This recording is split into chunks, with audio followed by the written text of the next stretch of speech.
Supreme court সচিবালয় সংশোধন অধ্যাদেশের 2026-এর খসড়া নীতিগত ও চূড়ান্ত অনুমোদন হয়েছে।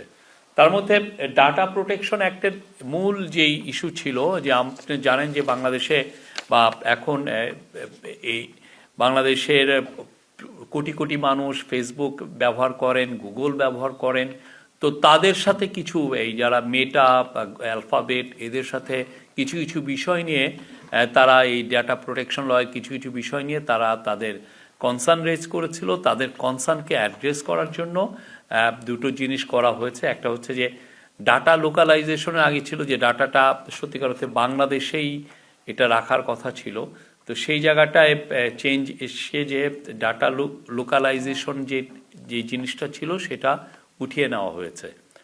তো আপনি শুধুমাত্র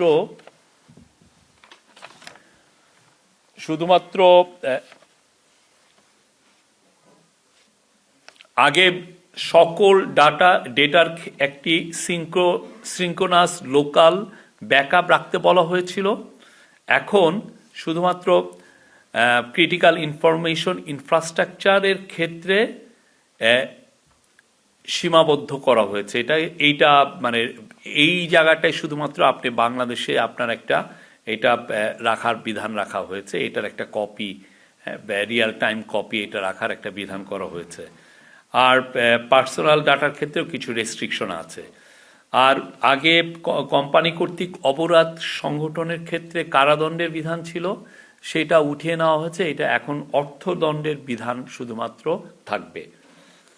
এর ফলে আমরা আশা করছি যে বাংলাদেশে আরও বিদেশি ইনভেস্টমেন্ট এগুলোর ক্ষেত্রে এই সমস্ত ডেটার ক্ষেত্রে বা অন্যান্য আরও ক্লাউডের ক্ষেত্রে অনেক ক্ষেত্রেই আমরা আরও কিছু ইনভেস্টমেন্ট দেখতে পারবো, আরও বেশি ইনভেস্টমেন্ট, এবং এটা আরও ফরেন ইনভেস্টরদেরকে অ্যাট্রাক্ট করবে।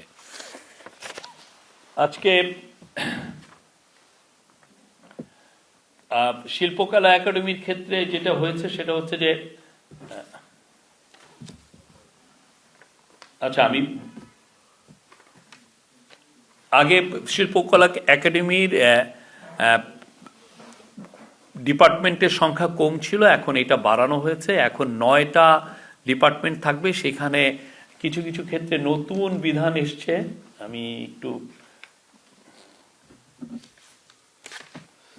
সেটা হচ্ছে যে এটাই অনেকগুলো ধারায় সংশোধন হয়েছে। এটা 8টি নতুন বিভাগ, মোট 9টি বিভাগ এসছে। একটা হচ্ছে প্রশাসন ও অর্থ, থিয়েটারের জন্য আলাদা বিভাগ, চলচ্চিত্রের জন্য আলাদা বিভাগ, আলোকচিত্রের জন্য আলাদা, নৃত্য পারফর্মিং আর্টের জন্য আলাদা বিভাগ, গবেষণা ও প্রকাশনা ও নিউ মিডিয়ার জন্য একটা আলাদা বিভাগ, আর একটা হচ্ছে যে কালচারাল ব্র্যান্ডিং, উৎসব ও প্রযোজনার জন্য আলাদা বিভাগ, সঙ্গীতের জন্য আলাদা এবং চারুকলার জন্য আলাদা। এই 9টি। আরেকটা বিধান এসছে, সেটা হচ্ছে যে আগে সরকার কর্তৃক, আপনারা জানেন যে শিল্পকলা একাডেমির যে বোর্ড আছে সেখানে এখন সরকার আমাদের যা নৃগোষ্ঠী যারা আছেন তাদের মধ্যে থেকে একজনকে নিয়োগ করতে পারবেন। এটার একটা বিধান রাখা হচ্ছে যাতে তাদের একটা রিপ্রেজেন্টেশন এখানে থাকে। এটা আমরা মনে করছি যে এটা আরো মানে বাংলাদেশের যে কালচারাল ডাইভার্সিটি এটা আরো বাড়াবে এবং ইনক্লুশনটা আরো বাড়াবে। বাংলাদেশ বনশিল্প কর্পোরেশন অধ্যাদেশ 2026-এর নীতিগত চূড়ান্ত অনুমোদন প্রদান করা হয়েছে। এটা নীতিগত অনুমোদন দেওয়া হয়েছে।